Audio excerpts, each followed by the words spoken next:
students, today we are going to learn English grammar, second standard English grammar, chapter 12 apostrophes. मग apostrophes काय? हा एक punctuation mark आहे. याचा वापर कशासाठी होतो, कसा होतो? चला पाहूया वेळ न घालवता. याला आपण मोठं म्हणून एक थोडंसं काढून दाखवते तुम्हाला. याला म्हणतात apostrophes. मग याचा अर्थ काय होतो? याचा मीनिंग काय आहे? याचा मीनिंग होतो आपण हे apostrophes सपोज असं लावतो. रियाज कार म्हणूया. रिया आणि हे apostrophes आहे का इथे लावूया. एवढं मोठं काढत नाही, छोटंसं काढतात. रियाज कार. याचा अर्थ असतो या कार कोणाची? ही कार कोणाची? ही कार रियाची आहे. ही कार कोणाची आहे? रियाची आहे. Means this car is belong to this person, Riya. Okay, म्हणजे मॅक्झिमम याचा अर्थ हे कुणाचा मालक आहे या कारवर? रियाचा आहे. या अर्थाने आपण apostrophes वापरतो. पहा आता तुम्हाला काही एक्झाम्पल देते मी.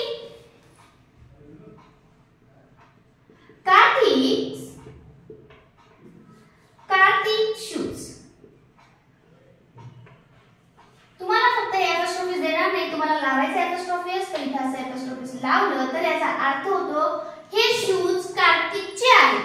हे शूज कोणाचे आहेत? कार्तिकचे आहेत. सपोज बॅट असेल, सचिन्स बॅट, म्हणजे इथे काय येणार आहे? सचिन लिहिलं, सचिन्स बॅट. ओके, म्हणजे ही बॅट कोणाची आहे? सचिनची आहे. म्हणजे मॅक्झिमम apostrophes चा अर्थ असतो this object is belonging to this person. Okay, चला यावर डिपेंड असेल आपण काही क्वेश्चन सॉल्व्ह करूया.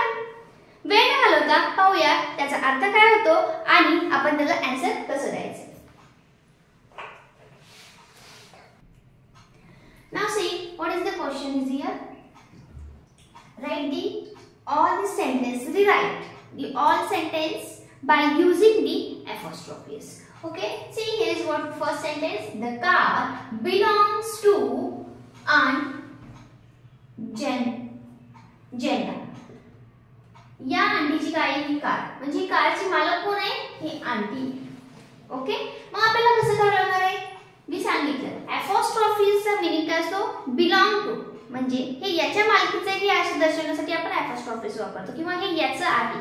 तर आपल्याला हे बिलॉंग्स टू निघून जायला पाहिजे. अशा पद्धतीने याला लिहावं लागणार. त्याला आपण कसं लिहिणार? This is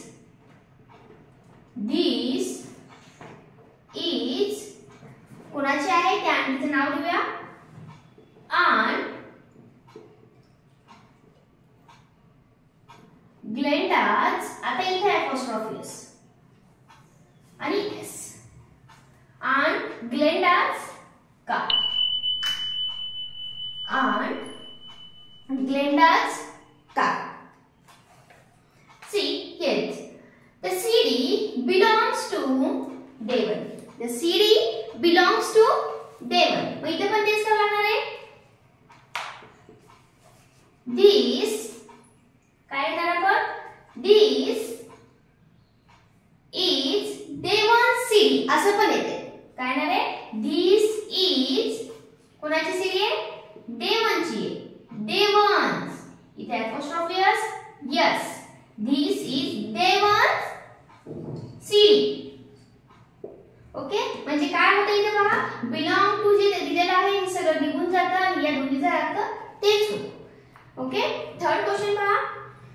The bag belonging to the lady fell on the floor. आता आपल्याला इथे पण काय करायचं आहे? apostrophes वापरायचं आहे. मग आपल्याला कसं करणार आहे? आता इथे this is वापरलं तर इथे काय वापरता येईल ते आपण बघूया. म्हणजे त्याने आपल्या वाक्याचा अर्थ पूर्ण होईल.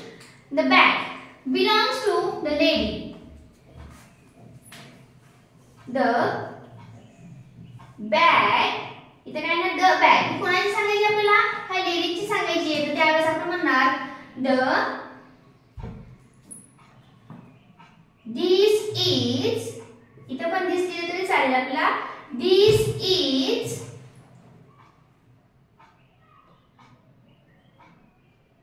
ladies bag who